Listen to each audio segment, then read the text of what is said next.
Okay, great. Okay. So I don't know if you guys wanted to do any review or not from what we've covered already, or if we just want to dive into this first part of the text. In 23? Yeah, I mean, I don't know if anyone feels like we should review something that'd be helpful. Okay. I don't know if there's something really worth reviewing. That'd be, if anyone has any ideas or you need clarity or something, or Okay. aren't understanding something, we could try to review that if anyone has any ideas or That would anything. be great. I did not get any emails during the week or anything like that, but some of you all may have something as you're looking back there in 22 that you see that would be good to go over once again. Well, one thing I really appreciate Todd doing is the pointing out just how compressed the time scale was. I had this pretty good picture, but I was thinking it was over a day or so. It's literally a matter of hours. Yeah.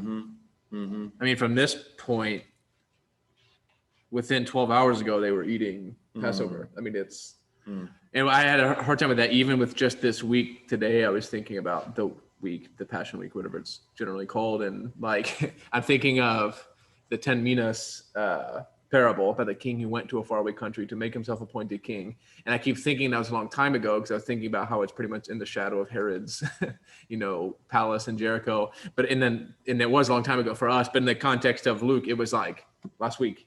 So Jesus is telling that parable last week as he's approaching Jerusalem from the east from Jericho. And I think that's like, that is, keep that, how quickly this all happens in mind, that this is, well, now it's almost Saturday morning and that was Monday. I mean, that was Monday that he's coming into town. I think it's pretty, it is very compressed, but even, just this small narrative is one night. And there's even the sense of the urgency on the oppressors or the accusers, right?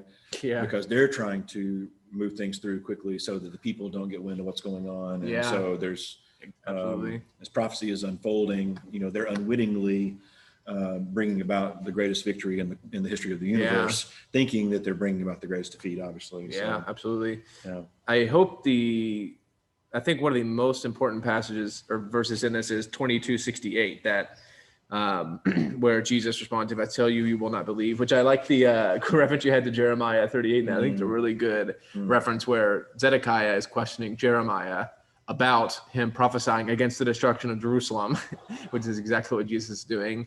And Zedekiah asks him, he's like, "Hey, just, be honest with me. Are you trying to really be genuine?" He's like, well, acting like he is. And he asks him, and then Jeremiah goes, "If I tell you, you won't believe." If I say, he's like, "You're not going to listen to me." It's a very similar answer to what Jesus is giving. And Jeremiah is a prophet who, it says in Jeremiah, like a sheep who is silent as he's being sheared.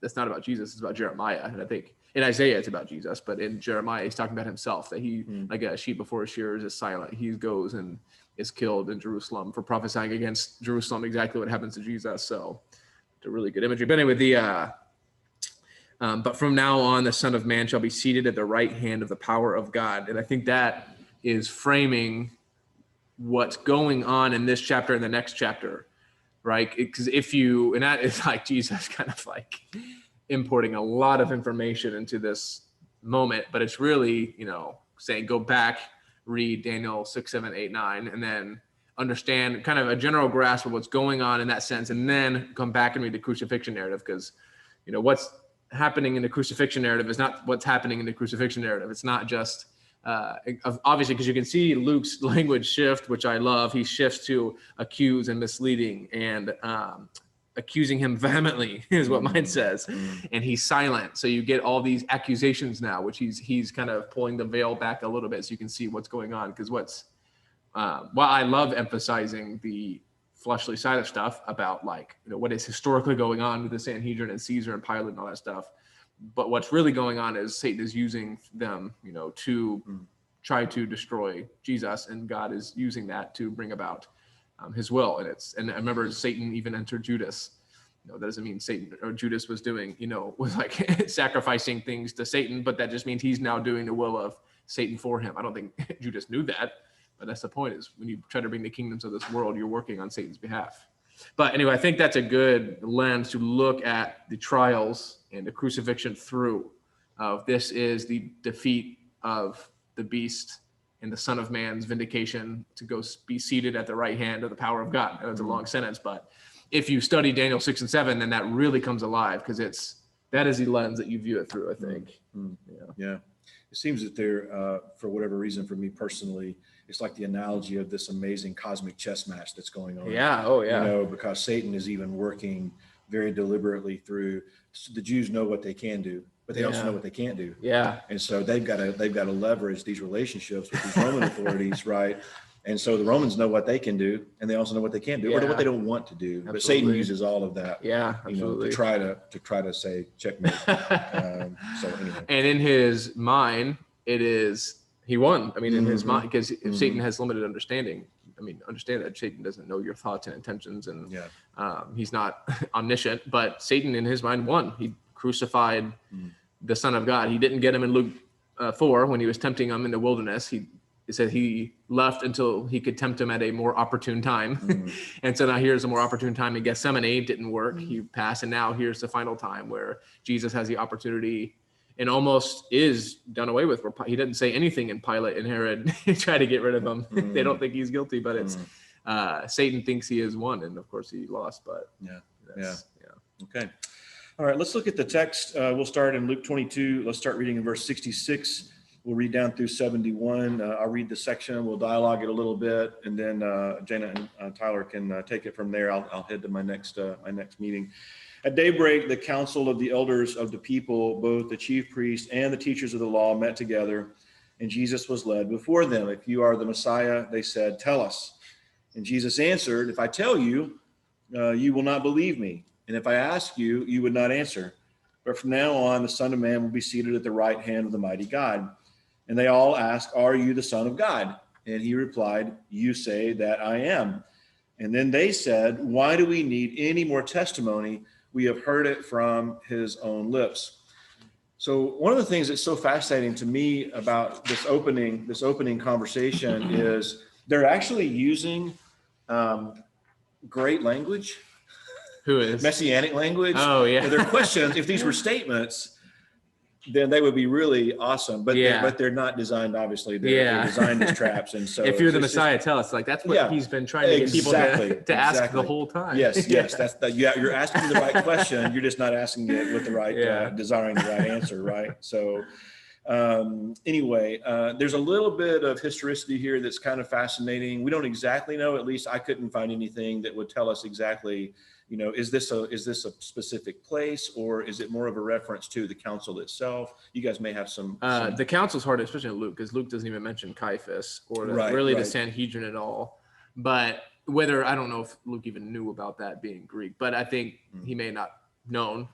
So he knows the tradition that it was the chief priests and scribes and elders, but he doesn't realize it's the Sanhedrin that's chosen by Herod to lead Jerusalem specifically. But it seems to be maybe Matthew and Mark that's kind of what's going on here, is they met as the Sanhedrin. They met in the chamber of hewn stone in the Temple Mount, which they know is today. It's pretty cool. Yeah, really ornate, of course, as you can imagine. But it could be the Sanhedrin, and kind of just the ins and outs of the Sanhedrin is you don't need a whole lot of people to sentence someone to death, unfortunately. We kind of talked about last week at the meeting is they can stone him. If they genuinely think that he is leading people astray as a prophet from Deuteronomy 13, then they can stone him, but they don't want him stoned. They want him crucified. So I think that's what's going on here. So regardless, I think one big thing is they notice he's pinning it on the chief priests and scribes, not the Pharisees. Again, it's not the Pharisees. They're out of the picture. They're at home, maybe tucked away, maybe staying up all night, celebrating Passover with a full stomach, waiting for the big, great day tomorrow. I mean, it's Christmas Eve to them. Tomorrow's Passover. Daybreak is Passover. So, What do you think? Interesting. Yeah, I'm just fascinated by how the whole thing is playing out. I want to notice that the questions, and I thought this was a really interesting insight by Garland and Arnold, that both of these statements, and he also references the Jeremiah 38 passage, but there's just this stubbornness. The divine messenger of God is before you, but you can't see him. You can't see him, and it speaks to their so many aspects of who they are, and what they truly value. So there is Mark notes, and this is a little bit fascinating, that Mark notes that the high priest asked Jesus two questions in one sentence. And Luke divides the two questions and notes that they ask. And so my hunch is that both are right. Yeah. My hunch is that the crowd was simultaneously asking these questions, Yeah. even as the officials were asking them. So I don't think there's any type of a discrepancy there at all. And I also am intrigued that they do use the word testimony. They're using it in a very different kind of context than we would understand that word today. I find interesting that I'm not so sure that they're using even Christ, or I'm assuming they would use Messiah. Okay. I'm not sure they're using that even in and I kind of have only read it through that. I just thought maybe they're not using that in such a mystical sense as we would, because that's the whole problem. Jesus hasn't called himself Messiah yet, because that word is so politically packed and charged that you can't use it without having Herod breathing down your neck. Jesus hasn't even used it, and Herod's still coming after him. But it may just be, if you're the Messiah, tell us. And Jesus is like, if I tell you, you're not going to believe. Meaning, it could just be, I don't have time to explain to you now what all this means, because it's not Messiah like you think, or like Herod thinks, or like Pilate thinks, or like the crowds think, or like my disciples think. That's why he opts for Son of Man instead. That's why he changes the sentence. But from now on, the Son of Man, he changes it to an image they do know that is easier to be understood. So it could be really practical that he's just, if I tell you, you're not going to believe now, or you'll misunderstand and, have me killed as a political revolutionary, which they end up doing anyway. So it could be a practical reason he won't answer. Yeah, it's hard to tell, I know, just by reading the text, because obviously we can't really read the inflection that's in a text. Yeah. But, and I had never really seen this before, but that when he ultimately gets in front of Pilate, that at least one scholar that I read said that it's possible that he's almost being even a little bit sarcastic, almost a whatever. That you have said so. Yeah, maybe. Yeah. I don't know. And I don't know if there's that same kind of thing going on here. And I think the gravity of the situation there would be a counter look at that. But it's just kind of fascinating how Jesus responds. And we've talked about this before, but he's totally in control. So what else do we have there? Questions, observations. I don't want to go so fast through this that we leave somebody behind who wants to make an observation. Greg, what was the difference in Matthew? They called him Son of David, and that was a reference to Messiah. And then other times they called him Son of Man. Why weren't they asking, are you the Son of David here? Yeah, Luke's audience, you think, primarily, or probably Luke's audience. Matthew would definitely view Son of David over others. I mean, he does say Son of God, I think. Is that where he says, or is that Matthew? But Well, I just looked up Matthew, and it says it doesn't say Son of David. Oh, okay. Yeah, so it'd be like Son of Man, Son of David, Son of God. And was that last week we talked about, whereas Son of Man, although it's that very secular term, it emphasizes from Daniel 7 his divinity, or at least his messiahship, whereas Son of God or Son of David would emphasize his kingship, which is still a threat to Herod and Pilate, but they don't care. I mean, it's not like they don't legitimately think that this Galilean guy with his 12 disciples is going to take over Herod's throne. They don't legitimately think that. But I think Caiaphas is worrying a little bit, because one reason is if you know the intertestamental Maccabean story, if you know the story of Judas Maccabee and the priests, they overthrow the Greeks. They set themselves up as both priests and kings, which you're not really supposed to do, but they kind of just went with it because it was a great victory. So they the Hasmoneans set themselves up as priest and king. So you're supposed to be from Benjamin and Levi, so you can't be priest and king, which the writer of Hebrews will solve for using Psalm. But I think he's getting a hint of that. He walks in and cleanses the temple like Judas Maccabee. This guy thinks he's setting himself up as priest and king, just like Judas Maccabee. And so he's worried. You're the Son of God. Then who do you think you are? Do you think you're king? Do you think you're here to cleanse the temple of us, just like the Maccabees? Who are you?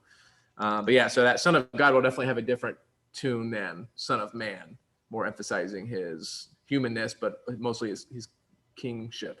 Yeah. And Luke does this early on. I mean, because his genealogy traces back to Adam, right? Yeah. So Son of Man, genealogically speaking, Matthew traces back to Abraham, I think. And so covenant perspective. And Matthew's tells a story. Matthew's genealogy is cool. It tells a story. It walks through Abraham, and then exile, or Egypt, and then Davidic kingship, and then exile. And that is cool because it's setting Jesus up as the next big thing, the one to bring us back from exile. But obviously that's Matthew. But but yeah, Luke says before the temptation goes through that random bit of Jesus' genealogy, the son of Abel, the son of Adam, the son of God. And so it's saying that Jesus is from the line of the Son of God, just like Adam was the Son of God. And so the next story you get is Satan tempting Jesus in the wilderness, saying, so if you are the Son of God, do these things. And he's testing them both from it's all coming together there early on, because the Son, well, to zoom out a little bit, Son of God can be Davidic kingship, but it's also Adam. Adam is the Son of God because he's the first, that he was just the Son of God. And then third is Israel. Israel's God's firstborn son. And so Satan is kind of attacking all of those, where Luke ends his genealogy saying that he's the son of God. Satan then goes, okay, are you the son of God? And tests him with a kingly thing, offers him all the kingdoms of the world, and then offers him bread, which is what Israel should have obeyed in the wilderness, and then tests him by seeing if he'll trust his eyes or his ears, which is what the test Adam was supposed to obey. So he tests him in 3 different ways. You could be the son of God, and he passed all 3 tests, showing that he's the true Adam, the true Israel, and the true David. It's really cool. I mean, it's just playing on the word Son of God.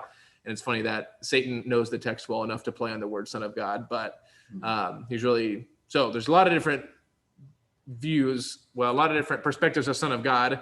And then I would say even more, I know I've kind of harped on this a lot, but it's important to see when you read your Bible, is when Paul takes this to the Roman world, that takes on a different meaning. It is not referring to any of those 3 things directly. It's talking about Caesar's the divine son of the divine worship Zeus, son of God. So his coins would say the divine worship son of God. So Paul is taking that in a different way and saying it how we generally hear it. No, he is divine. He is the son of God.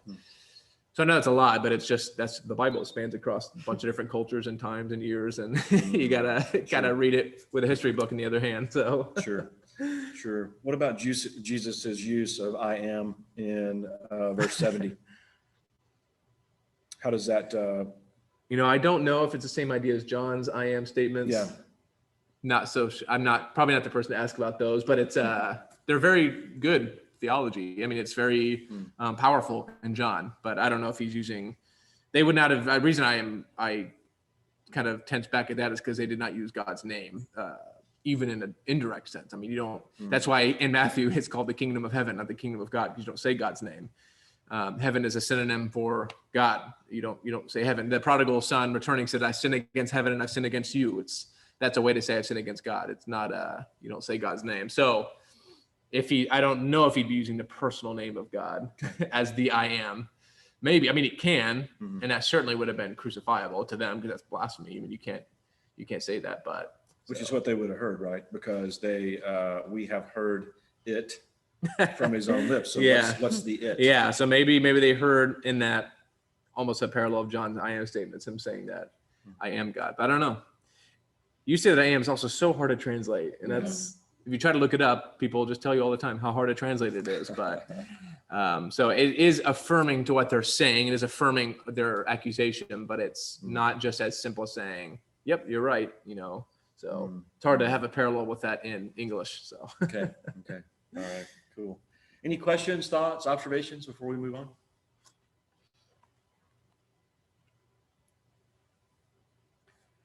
Okay, I'll let you guys take it starting at 23:1, and I'll sneak out. So, all right. Thanks. So we can start at 23. It says, you want to read that? Yeah. Just 20 down to before Pilate. Or sorry, just do Pilate section. Okay, so until verse. Actually, just read the whole thing down to 18. Okay. Then the whole company of them arose and brought him before Pilate, and they began to accuse him, saying, we have found this man misleading our nation and forbidding us to give tribute to Caesar, and saying that he himself is Christ, a king. And Pilate asked him, are you the king of the Jews? And he answered him, you have said so. Then Pilate said to the chief priests and the crowds, I find no guilt in this man. But they were urgent, saying, he stirs up the people, teaching them throughout all Judea, from Galilee even to this place. When Pilate heard this, he asked whether the man was a Galilean. When he learned that he belonged to Herod's jurisdiction, he sent him over to Herod, who was himself in Jerusalem at the time. When Herod saw Jesus, he was very glad, for he had long desired to see him, because he had heard about him, and he was hoping to see some sign done by him. So he questioned him at some length, but he made no answer. The chief priests and the scribes stood by, vehemently accusing him. And Herod, with his soldiers, treated him with contempt and mocked him. Then, arraying him in splendid clothing, he sent him back to Pilate. And Herod and Pilate became friends with each other that very day, for before this they had been at enmity with each other. Pilate then called together the chief priests and the rulers of the people and said to them, "You brought me this man as one who is misleading the people. And after examining him before you, behold, I did not find this man guilty of any of your charges against him. Neither did Herod, for he sent him back to us. Look, nothing deserving death has been done by him. I will therefore punish and release him."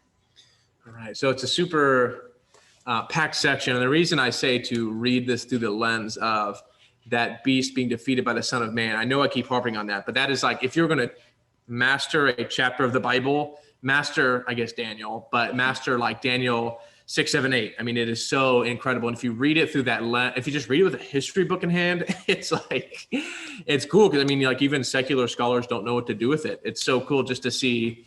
It's weird. I mean, it's apocalyptic. It's, leopards with wings and, eyes like humans and flying across the world and rams fighting goats and dying and being thrown into rivers and crazy stuff. But if you like read it with a commentary in hand, it'll show you kind of, these are the kingdoms of the world. And this is clearly Alexander the Great taking over the world at incredible speed, like a leopard with wings, and then dividing his kingdom between 4 people, just like he did with the Seleucids and Ptolemies. And it's really cool to see that. But in that place of the final beast, Daniel really draws out the significance of that beast, kind of almost hinting, not almost hinting, but kind of alluding that this is something bigger than just a beast being a kingdom of the world, because this beast takes over the world and more so, and it seems to have no end. It tramples down everyone under its foot, which Rome is big and bad, but no one's lasted longer than Rome other than the kingdom of God, but no one has really come close on the world stage to Rome in that sense. So it seems to be talking about Rome. And of course, in Jesus' day, that was interpreted through that lens of that 4th beast being Rome.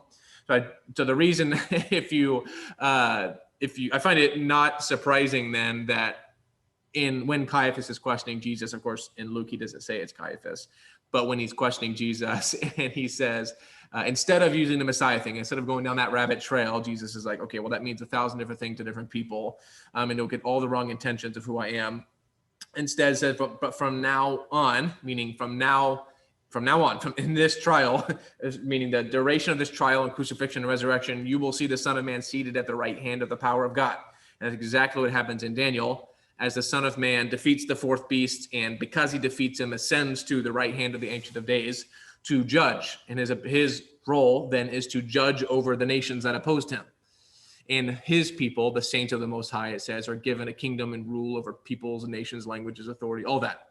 So if you get that and master that, then you really see this through a different lens, that it's not just Jesus coming to die and pay for our sins. That is, but it's bigger than that. One way I really like to hammer that home, because I know it's a little freaky just saying, of course, Jesus came to die for our sins. I'm not saying he didn't, but that's part of the whole system of the kingdom of God, is Jesus didn't die on the Day of Atonement. Jesus died on Passover. He could have easily fit the image we want and died on the Day of Atonement, Rosh Hashanah, all he wanted to, and just fit that image of dying for the sins of the nation on the day that we focus on and repent of our sins nationally. Could have done that, but that's not the image he's going for. He's going for the image of the new Exodus, which is the true return from exile, from the true return of the beast that rules the earth and, or like Peter will say, prowls around like a roaring lion still. So his image is he wants this to be the true Exodus, return from exile, not just forgiveness of sins, but if he's the Passover lamb, that's not just forgiving your sins, but it's also bringing you out and bringing you back from exile. So he puts him on trial, and I taught that last week. I'm going to rehearse that again, is that they put Jesus on trial just to find out it's them who are on trial, because in the narrative of Daniel 6 and 7 and 8, the Son of Man is given authority to judge. And the scene the Son of Man comes into when he ascends to the Ancient of Days, what it says is the Ancient of Days has opened his books and sat in his court of his divine counsel and judgment. So the court is in session. They're going to judge the world. But lo and behold, in the middle of our court session, the Son of Man ascends, having defeated the beast, and now he's given authority to judge. And so when they try to judge Jesus and accuse him and condemn him, turns out when he says, actually, when you try to condemn me, I'll just be condemning you. And so he tears his clothes because he hears it loud and clear. He's saying that you're the beast that's been defeated, and I'm the one, the Son of Man, to defeat you. I'm the one at the right hand of the power of God, which is a whole lot cooler than just saying, oh, I'm Messiah, and everyone thinks that's a political revolutionary. So that's why he uses that such deeper term. And I think what Luke's doing here is then really emphasizing that in that Pilate is in verse 2, and they began to accuse him, saying, I know that doesn't mean anything on the surface, but accusing, that's what Satan does. He's the accuser. Hasatan in Hebrew, the Satan, is his name is technically the Satan.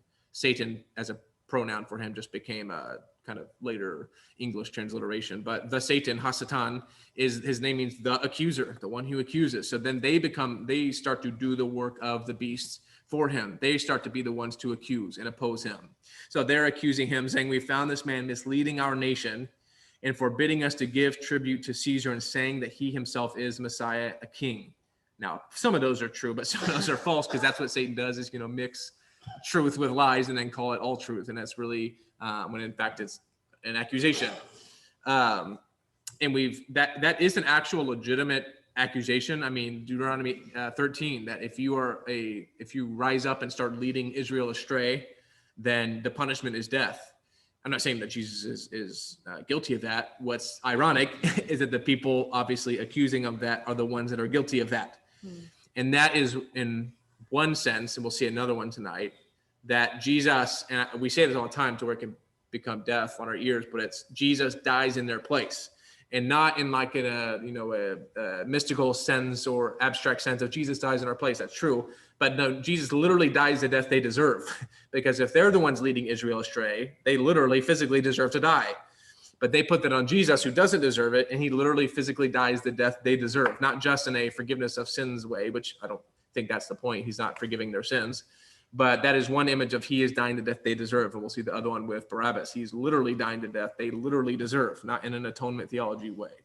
So he's misleading the nation and forbidding us to give tribute to Caesar. Now, that's a kind of slimy thing to do. Obviously, this all is. But remember, back on the Temple Mount, I know it seems like a long time, but this is all, within a week. And kind of to rehearse that week just a bit, to remember, because I know we stretched it out a bit, zoom back even more. Jesus and Zacchaeus, right? The wee little man in the sycamore fig tree from Amos. And he tells Zacchaeus, I have come to seek and save the lost, from Ezekiel 34. And Ezekiel 34 is all about how God is through with the shepherds of Israel. He's done with them. They have abused the sheep. They've taken advantage of them. There are starving sheep while they themselves are fed. So he will remove them from their status of being shepherds. He will destroy them, and he himself will come and be shepherd of his people. And he himself will come and seek and save the lost. Now that's like a Luke version of an I am statement. It's a lot more.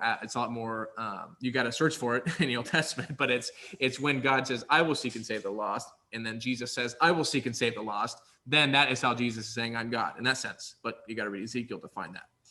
That's kind of picture one, that you view Jerusalem through that lens, is that Jesus is coming to become shepherd of his sheep, like God says he will in Ezekiel, and to seek and save the lost. That's one. Immediately goes into this parable of the 10 minas. If you remember, he tells it, it's such a, and we'll get to this, but it's such a funny story, because I love the way it starts.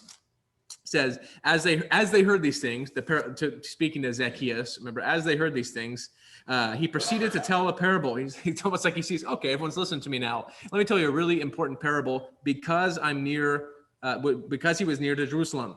And because they supposed the kingdom of God was to appear immediately, he says, a nobleman went into a far country to receive for himself a kingdom and then return. So that's kind of he tells a parable then about this king who went to a faraway country to have himself appointed king, which is exactly what Herod did. Herod went to Caesar when Caesar, I think it's in the handout somewhere, that Caesar wasn't going to just pass down Herod the Great's kingdom outright to Herod Antipas. And so Herod Antipas goes to Caesar, says, hey, give me the kingdom. And Caesar says, no, you're a terrible king.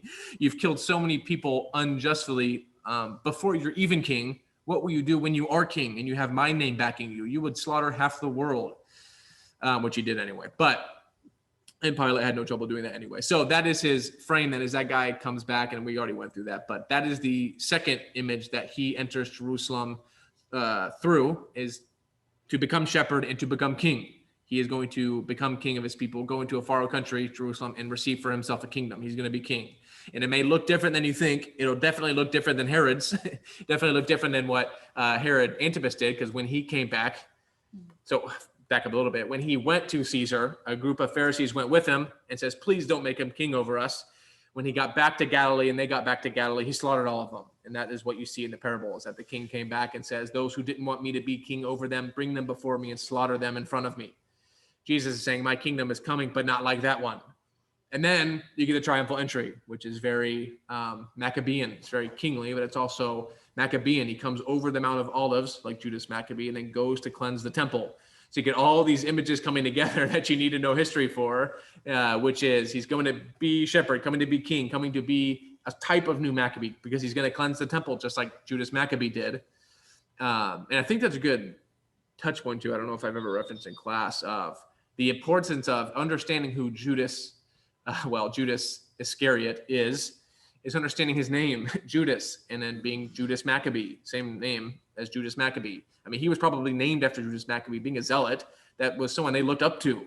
I would not be surprised if that's not just a mere like coincidence, but it was him being from, well, even his name, this is kind of a tangent, but his name, Iscariot, I mean, that's a kind of a corruption of the original text. I think it's Ishkarot, and Ish in Hebrew is man, and Karot is a city in Judea, the only city in Judea at Jesus' time that was a zealot city, just like Gamla was a zealot city in the north in Galilee. Judas is a man, Ish, from Karot, the zealot city. So he's Judas, named after Judas Maccabee, from a zealot city. So you can kind of guess from the start who's going to be the one to betray him, or at least going to be the one who thinks the kingdom comes like a zealot does, like blood by blood, just like Judas Maccabee did. So he rides into the triumphal entry, goes and cleanses the temple, but not of the Greeks, because they're gone, but not of the Romans. Doesn't cleanse the city of Jerusalem of the Romans and the enemy they perceive, but of the priests themselves, because that's the real enemy, and anyone who will join in with them. Goes to Passover, does that whole thing. We did like 3 lessons over that. And now he went to Gethsemane, was pressed out like olives, like the covenant blessing for God's people. He was crushed. And now he is arrested and on trial.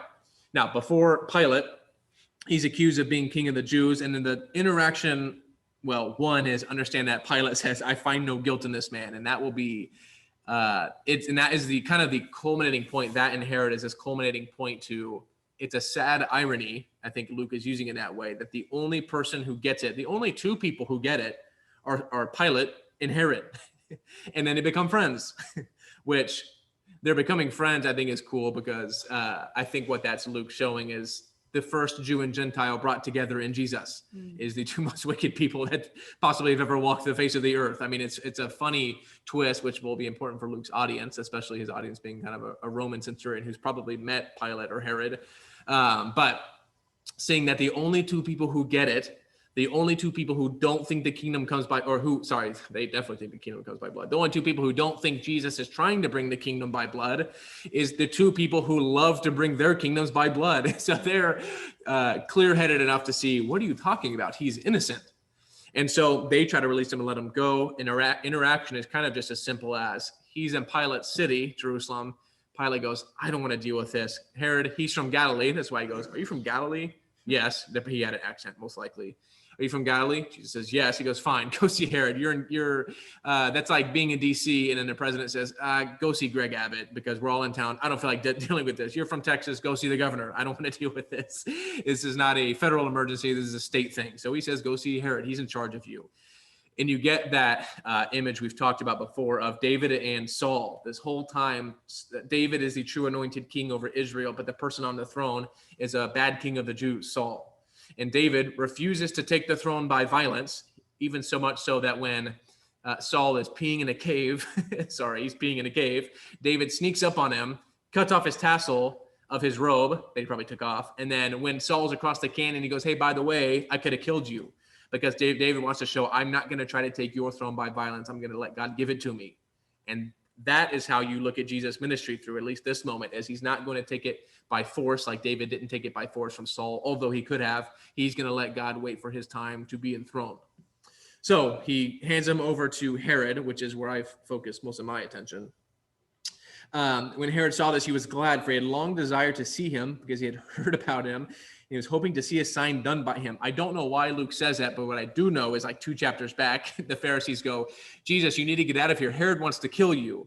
So I don't know what changed between Herod looking to kill Jesus and Herod now wanting to see Jesus for so long. Is it a trap? I don't know. It doesn't seem like it because he lets him go. So no clue what's going on there, except that it is an ironic twist again on Herod being the one who understands what's going on. So when Herod saw Jesus, he was very glad. He desired to see him. He was hoping to see a sign done by him. But when he questioned him at some length, he made no answer. The chief priests and the scribes stood by, vehemently accusing him. So the chief priests now are the ones who have joined themselves to the power of the fourth beast from Daniel, and they're the ones who have aligned themselves with Daniel. And remember, it's not Jesus on trial from Daniel, it's them on trial. So Jesus doesn't have to say anything because they're the ones who need to explain to Jesus why they're not guilty because they're the ones guilty. So Jesus puts them on trial now. And if the judge just says nothing in your trial, that's not a good sign. And I find that interesting, and there's a lot of interpretations as to why. But Jesus says nothing to Herod. Spends his whole life kind of trying to get to Herod, just like Herod kind of wanted to get to Jesus. And when he gets there, he says nothing. And I don't know why. We don't really know why. One, because he wasn't going to make a defense. That's from the servant songs in Isaiah, that the servant won't make a defense for himself. Like a sheep going to his shearers is silent. He won't lift up his voice or make a defense. That is, I think, a clear kind of acting out of that prophecy. But also one interpretation I've heard from a teacher I trust is, and this is interpretive, but I think it's cool and close. He says, when you stand in the way of the kingdom of God, like Herod does, butchering enemies, slaughtering innocent people, taking advantage of the marginalized, you get dangerously close to the unforgivable sin, which is blasphemy of the Holy Spirit. And it doesn't say that outright, of course, but I think that's a good interpretation, that when you oppose the kingdom of God, remember when Jesus brings that up, he who blasphemes against the Holy Spirit will not be forgiven. It's because they attributed the kingdom of God to Beelzebul, to Satan. And Jesus says, if you blaspheme the Holy Spirit, you will never be forgiven. And it seems really close to what Herod is doing. Could be even a reference back to Luke saying that this is what it looks like. When you oppose the kingdom of God so much like Herod did, there is no opportunity for repentance for Herod. Jesus is just falls silent. Only person in the text he won't even talk to. He'll talk to Pharisees who oppose him or differ with him. He'll talk to Sadducees even who are against him. He'll talk to Caiaphas, the high priest, the arch enemy of the Jewish people in his mind, but he won't talk to Herod. Let me see. So we've kind of been tracing that for a long time, almost like a year now, but tracing that Herod Jesus threads that are kind of finally coming together in this moment. There's been quite a few of them. Almost all of them are under the surface. You're not going to get it immediately. Remember, I mean, this is a different Herod, but remember that didn't matter to Luke. The idea is that you would see Herod as this archetype for evil in the kingdoms of this world, and you would see Jesus as the kingdom of God bringer, the king of the kingdom of God. And so Herod tries to kill the babies in Bethlehem. Now, this is a different Herod. This is his son. Point being that it's the same idea. It's the spirit of Herod, whatever, lives on in Herod Antipas. The same kind of kingdom bringing that Herod does by wickedness and bloodshed is still in Herod. You have the babies being killed in Bethlehem, and Jesus flees like Moses flees when Pharaoh, Herod being compared to Pharaoh is not great news for Herod. But you get the babies being killed in Bethlehem, Jesus fleeing, just like Moses fled from Pharaoh killing the babies. You get the 10,000, that political joke Jesus made, where he's talking about if you want to be my disciple and you go after your own kingdom, it'll be like an army of 10,000 going up against an army of 20,000. That's what it'll be like. And that's a political joke because Herod went up against his ex-father-in-law's. It's a whole weird like sitcom drama with the Herod family. But he went up against his ex-father-in-law's army with 10,000 soldiers while his ex-father-in-law's army had 20,000 soldiers, and he destroyed Herod, and Herod almost died. So Jesus makes a political joke, not just for the numbers, to pull the numbers, but to show that if you think the kingdom comes like Herod thinks it comes, you're going to look like a fool like Herod does in 70 AD. When you think the kingdom comes your way and the Romans destroy you almost with ease. So he's making a joke there, and it's a teaching on discipleship. In that same context, remember, he says the kingdom or discipleship is like someone who sets out to build a tower and then finds out they don't have enough to build it. Now, what would you need to build a tower for? A kingdom, a city, a fortress, an army, meaning you want to come out here and build your kingdom with 10,000 soldiers against an army of 20,000 soldiers. You want to get out here and build your kingdom with not even enough bricks to finish building your kingdom. You're going to look foolish if you think the kingdom comes your way, like Herod. So that's one. And then a really funny one in Luke 8 that it was a long time ago, but in Luke 8, Luke 8:3. It's just a random statement, but Luke says, and Joanna, the wife of Chuza, Herod's household manager, and Susanna and many others provided for Jesus and his disciples out of their means. It's funny because Herod was, Herod the Great, the one who tried to kill the babies in Bethlehem, was unbelievably wealthy. One of the wealthiest men who's ever lived in relevance to his time. One scholar, one of the experts on Herod, says in relevance to their people they governed over, no one has ever been more wealthy than Herod. Meaning in his wealth disparity between the average income of his people and him himself. Which is funny because he got all his money from the Idumean spice trade, which he controlled personally. But it's funny because his household manager, her husband and her are now providing for him out of their means. Who signs their checks? Herod signs their checks. I love that. It's such a joke to me that Luke fits in there, that the same funding, the same source of income that funds the kingdom of Herod funds the kingdom of God also, at least in an earthly sense in Jesus' ministry. The same mouth that gets fed, that the same check that feeds the mouths of Herod's helpers, and Chuza, his household manager, feeds Jesus and his disciples too. I think that's a comical take on Herod's kingdom, that the same funding Herod used to destroy and oppose the marginalized and crush the poor was the same one that Jesus used to get by so he could bring the kingdom of God. It's such a great image there. Another one, remember Jesus saying, you go tell that fox. They warn him that the kingdom, that Herod's trying to kill you. And he says, you go tell that fox, I'll die when I'm ready. I decide when I die. You go tell Herod, I'll die in Jerusalem in 3 days. I'll die when I'm ready. And then, of course, that 10 minas parable mocking Herod's inability to make himself a king, make himself appointed king.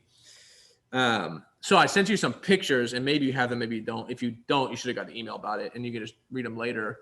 But there's 3 pictures in there of the same thing. One is clearly an artist's rendering of what it once looked like. And I thought that was a good image to kind of show who Herod is, because that is the most Herodian thing. Well, it's called the Herodium, but it's the most Herodian thing that possibly exists over in Israel. And such a good example. It's where Herod's buried. They discovered in 2007, which is pretty cool that we found Herod's burial place. Josephson said he was buried there, and then we couldn't find it. And they dug and they dug and they dug, and the world-leading Herod scholar kept saying, dig there, we think he's there. And people kept saying, no, you're wrong, because it was too high. And he said, Herod isn't buried below anybody. Keep going higher. Go to the highest point of this place and dig, because that's where Herod will be. Herod is buried beneath no man. And they found him. So in 2007, turns out the zealots destroyed the sarcophagus and destroyed his body and destroyed everything. They weren't very happy with him, but that they destroyed it all. You could tell just how much they hated him.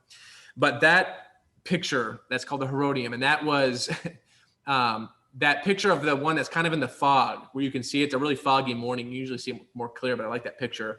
That was from Bethlehem. And I love that image, not just that image, but standing in Bethlehem, where Jesus is born, in the shadow of the Herodium, one of the biggest building projects in the entire Middle East that Herod has ever embarked on.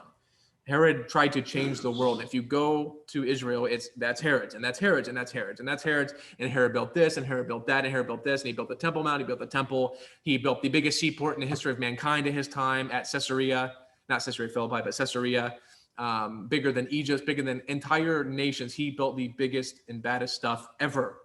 And that's Herod, and Jesus is born into the shadow of Herod's palace called the Herodium. And I think that's such a good image of just one, going back to even the birth of Jesus, kind of, there are more than one characters on stage at the time of Jesus' birth. And I know we don't recognize that, but that's because Jesus won. But there's more than one character, and one is Herod, the kingdom, which I think is such a good representation of the kingdoms of this world. And Jesus, the kingdom of God. And Jesus is born in the shadow of this massive fortress that quite literally in the shadow, because when the sun is sitting behind it, the shadow casts over Bethlehem, a city of 200 or 300 people at most. Bethlehem, born into maybe a sheep cave, as we went over long ago, born into this world like that. And you have to believe that that baby is going to bring a better kingdom than that guy has, because his kingdom doesn't come like Herod's kingdom comes. It doesn't come by violence and massacring others, or even Pilate's nickname was the butcher of men. I mean, they were brutal destroyers of people and families and innocent lives. And Jesus comes to bring the kingdom of God to directly oppose their kingdom. And one of the more powerful experiences for us in Israel was that on the same day we went to the Church of the Holy Sepulchre, which is where Jesus' tomb is. And we immediately went out to the Herodium to see Herod's tomb. And what's really interesting is that there's no one at Herod's tomb, because no one cares. Because when you bring the kingdom of this world like that, and you bring the power of darkness through your reign like that, no one even goes to the top to see where his recently excavated tomb is, because no one cares. But you will wait in line for 4 hours to see the empty tomb of Jesus. And I love that, because that is because Jesus in this story puts Herod on trial and says, you are aligning yourself with the fourth beast and you will be destroyed by the Son of Man. But the way it's done is, and John kind of just makes it, he kind of tells you what you should be reading, you know, but he says, my kingdom is not of this world. That's not talking about, he says that in the trial scene, he's not talking about, you know, my kingdom's from a different place, and when we die, we'll go there. Somebody's saying, so my kingdom is of heaven, but it's come to this world. It's 100% for this world, but it's not like the kingdoms of this world. And I love that. That is what the crucifixion then is Jesus being enthroned king. And that is how you are enthroned king. And that is how the powers of darkness are defeated, of which Herod was just a type of. Let me see. There's so much. Herod is fascinating. And that's one thing we don't see. That's something you didn't have to tell them, is how big of a player on the world stage Herod is. I mean, you go everywhere and it's Herod, Herod, Herod, Herod. And this guy comes in and starts saying he's king of the Jews. Herod was king of the Jews. Herod the Great, the one who killed the babies in Bethlehem. Caesar gave him the title, you're king of the Jews. And they hated him. And whoever opposed him, he would just butcher 3,000 or 4,000 or 5,000 people in Galilee at a time. And so Jesus comes in and starts saying he's king of the Jews.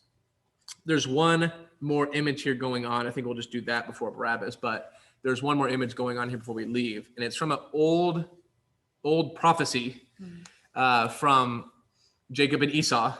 A woman was having twins, she finds out, and she's given a prophecy, and she says, the older will serve the younger. Now, in her womb were Jacob and Esau, and they were already at war. They hated each other, apparently, already in her womb. The older being Esau, and you can see in the story, he's more strong. He's a hunter. He's a hunter. You know, Jacob's a gatherer. He is quite literally in the story, like at home cooking with his mom, while Esau is out hunting wild game. And it's trying to show you that he is the older, more mighty brother, but Jacob is the younger, more fragile, younger brother. And in the prophecy is that the older will serve the younger. But if you read the story, that doesn't happen in their lifetime. The older doesn't serve the younger. That never happens. Now, in Numbers, there's another prophecy that shows that this prophecy still lives, and it's Balaam, this guy named Balak, gets a man named Balaam, where you get the donkey, to go and give an oracle to the people of Israel, tries to curse them, ends up blessing them. And he says this. Now, precursor is Jacob and Esau in their womb says the older Esau will serve Jacob. They become mighty nations. Jacob, he becomes Israel. His name is changed to Israel, and that's where the 12 tribes of Israel come from. Esau becomes the Edomites. And if you read through the prophecies, all the prophecies against the Edomites, that's coming from that prophecy continuing. The Edomites will serve us, Jacob. They will be destroyed under the boot of Jacob. So in Numbers 24, Balaam says, I see him, but not now. I behold him, but not near. A star shall come out of Jacob, and a scepter shall rise out of Israel. Same thing. It shall crush the head of Moab, and it break down the sons of Sheth. Edom shall be dispossessed. Seir also, his enemy, shall be dispossessed. Israel is doing valiantly, and one from Jacob shall exercise dominion and destroy the survivors of the cities. So you get this prophecy that he has a vision of a star coming out of Israel, Jacob, and he's going to destroy the Edomites, and he's going to establish his reign and kingdom forever. And there's a really strange book, a really strange prophet named Obadiah. It's one chapter, and it's all against the Edomites. He's very angry at the Edomites, the descendants of Esau. He says, will I not on that day, declares the Lord. So you can see, in the Numbers one, the prophecy continues. It lives on in their descendants, the prophecy that the older will serve the younger. So it's not just individually Jacob and Esau, but now their nations will serve, the older will serve the younger. It says, will I not on that day, declares the Lord, destroy the wise man out of Edom and understanding out of Mount Esau. And your mighty men shall be dismayed, O Teman, so that every man from Mount Esau will be cut off by slaughter because of the violence that you did to your brother Jacob. Shame shall cover you, and you shall be cut off forever on the day that you stood aloof, on the day that strangers carried off his wealth. So what happened is Israel was taken by Babylon. Edom stood by and did nothing. And God says through Obadiah, that was your brother. You were supposed to protect him. He's your brother. Especially if you're the older brother, you were supposed to protect him. So while you stood idly by and did nothing, I will destroy you out of Jacob myself. And it ends saying, the exiles of the host of the people of Israel shall possess the land of the Canaanites, the promised land. And the exiles of Jerusalem who were in Sepharad shall possess the cities of the Negev, who come back from exile. Saviors shall go up on Mount Zion to rule over Mount Esau, and the kingdom shall be the Lord's. So the prophecy continues. It's Jacob will destroy Esau, Jacob will defeat Esau. And you get this scene with Jesus, which is clearly the star out of Jacob, and Herod. But who is Herod? Now, Herod is an Idumean. He's from Idumea. It's east of the Dead Sea. He got rich off the spice trade by living in Idumea. But what Idumea means is it's Greek way to say Edomite. His name is Herod the Edomite.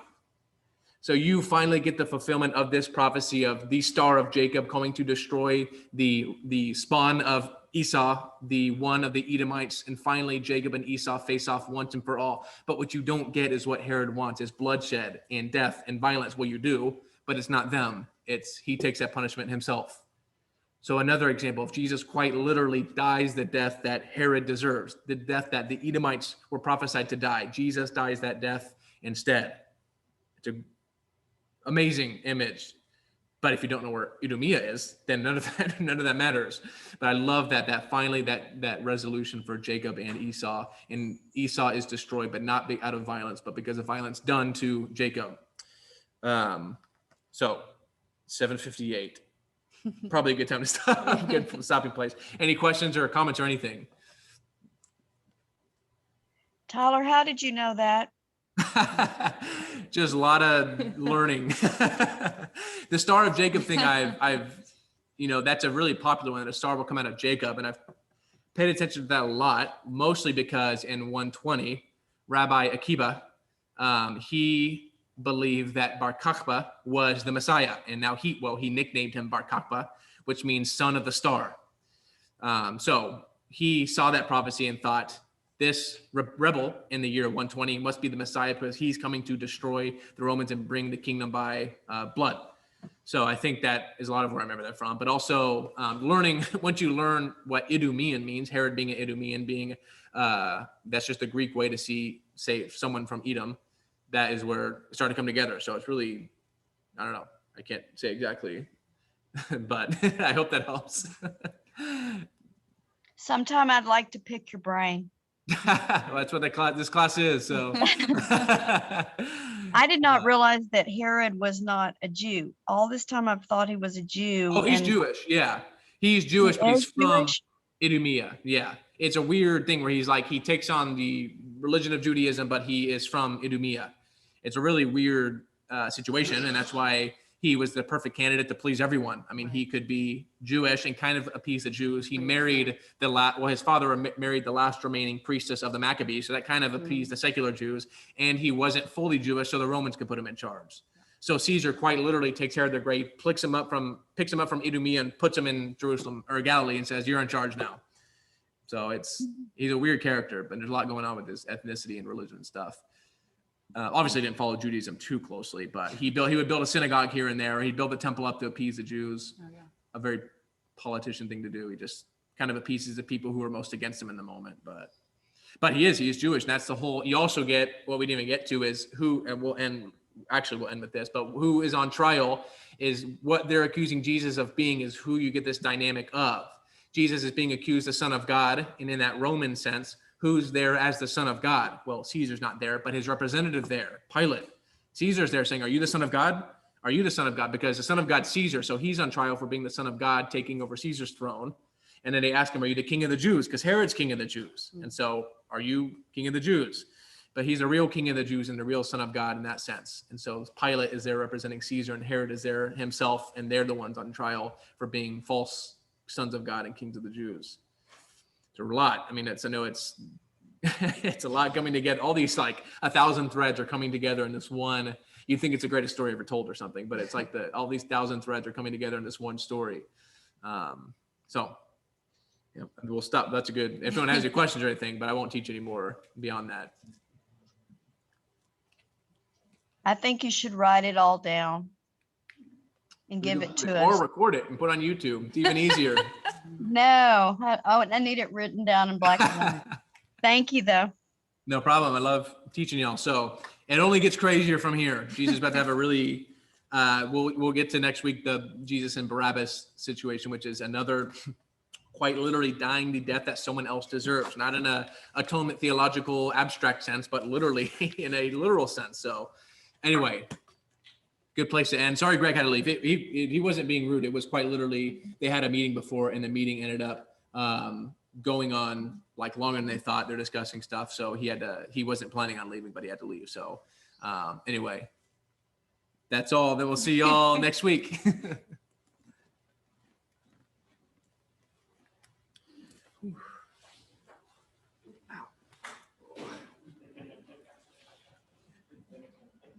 I had a copy. Oh, thank you. Thank you, guys. I appreciate it. No problem.